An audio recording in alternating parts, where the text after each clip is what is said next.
Mars à 939, quelques mois seulement après l'annexion des Sudètes, l'Allemagne nazie envahit le reste de la Tchécoslovaquie. Violant l'accord de Munich, les forces allemandes occupent les Bohêmes et Moravie.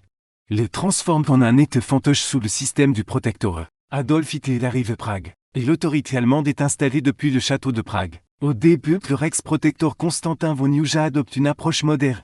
Compte tenu de normes nazies, mais cela ne dure pas longtemps. En septembre 1940, Hitler Heydrich le remplace et déclenche un règne de terreur brutale. Des arrestations massives, des exécutions, le travail forcé écrase la résistance tchèque. Réponse, le gouvernement tchécoslovaque en exil renvoie des agents chez eux pour combattre. L'un d'eux trahirait ses camarades, menant à des arrestations massives et à la mort de centaines de personnes. Son nom est Karel Urde. Karel Urde naît le 10 octobre 1911 dans le petit village de Bohême du sud de Novax-en-Téguline. Alors parti de l'Empire austro-hongrois, son père František Urde gagnait sa vie comme ouvrier tandis que sa mère Rosalie Urdove tenait un foyer modeste et s'occupait de 6 enfants. Karel était le plus jeune de la famille. Il a terminé l'école primaire locale et ensuite fait quelques années au collège. L'argent était rare alors qu'adolescent. Il a pris un marteau de maçon et travaillé sur des chantiers de construction locaux, dans le Tchécoslovaquie de l'entre-deux-guerres. Le service militaire offrait aux jeunes ruraux pauvres des repêches et un petit salaire. En 1933, Urde rejoignit le 29e régime d'infanterie de l'armée tchécoslovaque. Il appréciait les exercices et tirait bien le stand, et suivit des cours pour sous-officiers. En 1936, il devint commandant adjoint de peloton à l'école des sous-officiers. Tout allait bien pour Urde, mais la situation en Europe et surtout en Tchécoslovaquie changeait. En septembre 1938, tandis que l'Europe assistait à l'accord de Munich qui cédait à l'Allemagne nazie le territoire tchécoslovaque des Sudètes, Urde servait dans la garde financière d'était une force douanière armée. Son peloton patrouillait plus tard les nouvelles frontières tchécoslovaques. Recherche de passeurs et d'agents allemands. Ses supérieurs parlaient de sa bonne discipline et de son moral stable. Des signes clairs qu'ils le considéraient comme politiquement loyal envers la République tchécoslovaque. Pourtant la République qu'il servait était en train de mourir. Le 15 mars 1939, les forces dites étaient en train de prêter et brisèrent la Tchécoslovaquie. Ils proclamèrent le protectorat de Bohême-Moravie. Pour de nombreux jeunes autres, y compris Karel Urde, l'idée de servir sous la domination allemande était impossible. En juin 1939, Urde s'échappa du protectorat et atteignit le pont de Brnowice, près de Cracovie, Pologne. Il rencontre entre autres Jean Cube et Joseph Gab, 2 hommes dont les noms deviendraient plus tard célèbres dans le monde entier après l'attentat. Contre le décès Sobergruppe en Führer Heydrich, Karel Urde devint ami avec Joseph Gab de Pologne lui descendit en France. Son objectif était de rejoindre l'armée tchécoslovaque en exil et de combattre l'Allemagne nazie. Mais il rejoignit d'abord la Légion étrangère française, une force militaire d'élite composée de soldats volontaires pour le service en français. L'étranger, la raison était simple, avant le début de la Seconde Guerre mondiale, il n'était pas possible de créer des unités tchécoslovaques indépendantes sur le sol français, lorsque la Seconde Guerre mondiale commença le 1er septembre 1939. Beaucoup de choses changèrent pour les Tchécoslovaques en exil. L'armée tchécoslovaque fut formée sur 2 parmi d'autres soldats. Quitta la Légion étrangère française. Pour rejoindre l'armée tchécoslovaque, il s'entraînait dans des conditions difficiles, mais il combattit peu pendant la campagne de France. C'est parce que l'Allemagne nazie vainquit la France après 6 semaines de combat en 1940, Urde qui n'atteignit jamais le front. S'échappa sur l'un des navires d'évacuation vers la Grande-Bretagne où il rejoignit le reste des soldats tchécoslovaques, stationnés sous des tentes au Charmeley Park près de Liverpool. Chaque soldat d'exil savait qu'une simple garde en Grande-Bretagne libérait ses patries. Alors que des officiers tchécoslovaques ont demandé des volontaires pour des tâches spéciales. Urde s'était avancé. À partir de l'automne 1941, il s'est entraîné avec une unité britannique d'opérations spéciales, le SE. Son entraînement comprenait des sauts parachutes à Jimoué, des démolitions tarisées et d'autres activités qui étaient nécessaires aux agents tchécoslovaques retournant dans leur patrie occupée. Ces instructeurs tchécoslovaques le jugeaient joyeux esprit dès qu'il était physiquement très fort. Apte aux tâches indépendantes de groupe. En 1942, il forme avec Adolfo Palkevivo Kolajic l'équipe d'opérations spéciales nommée Distance. Ils s'envolèrent de la nuit du 28 mars 1942 à bord d'un bombardier Halifax à destination du protectorat de Bohême-Moravie. Le mauvais temps. Une chute basse et la confusion géographique du navigateur dispersèrent les conteneurs et les âges. Pour aggraver les situations, Adolfo Palke s'est blessé pendant la chute. Ivo Kolajic perdu ses faux papiers ainsi que des informations sur ses proches. Quelques jours plus tard, Kolajic choisit les morts pour une nouvelle tentative de sauver ses compagnons à jouer de ses proches. De la Gestapo que les polices secrètes nazies, Urde Palke sont arrivés prêts et se sont cachés dans des appartements surarrangés par les résistants. Le protectorat, ils sont revenus mais ce n'était plus le même pays qu'ils avaient connu avant la guerre. Depuis septembre à 9-4, le nouveau protecteur adjoint de Bohême-Moravie Heydrich avait dirigé le protectorat avec une logique de fer, qui était les suivantes. La population du protectorat de Bohême-Moravie serait dominée par les nazis avec les avantages pour les travailleurs dont l'Allemagne nazie a besoin. pour son industrie de ses productions de guerre, et ceux qui résistent seront persécutés, torturés, assassinés par la Gestapo. Avec cette politique de la carotte et du bâton, Heydrich contrôlait les situations dans le protectorat de Bohême-Moravie. Le fin d'Heydrich et avec lui ses politiques arrivaient le matin du 27 mai 1942. Joseph Gabčík et Joe Kubí ont attaqué ses Mercedes décapotables à Prague pour le tuer. Heydrich avait d'abord survécu mais mourut de ses blessures le 4 juin 1942. Le riposte nazi fut rapide et brutal. Des milliers furent arrêtés et centaines furent fusillés.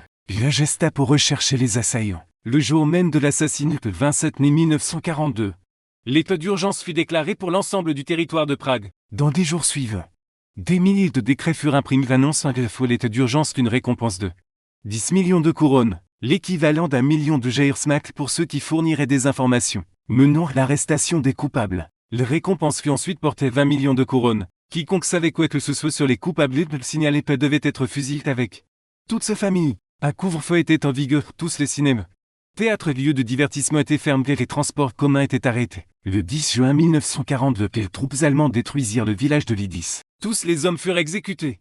La plupart des femmes furent envoyées au camp de concentration de Ravensbrück et la majorité des enfants furent plus tard gazés de Chemno. Schurde avait quitté la capitale tchèque le 27 mai pour rendre visite à sa sœur à Köln, une ville près de Prague. Il entendit des rumeurs de l'assassinat de Lotreff, alors il se précipita pour revenir. Craignant d'être pris Prague, il réussit à sortir de la ville et se cacher à Novialenor. Ses mères vivaient encore. Le fils se cacha. Et pendant des jours, il eut de longues listes d'exécutés affichées dans les journaux. Des affiches promettaient des millions de couronnes, une grâce totale qui compléterait attraper les assassins. Selon le témoignage d'après-guerre de Schurde, sa mère pleurait et disait que les familles de leur village partageraient le sort de Lidice.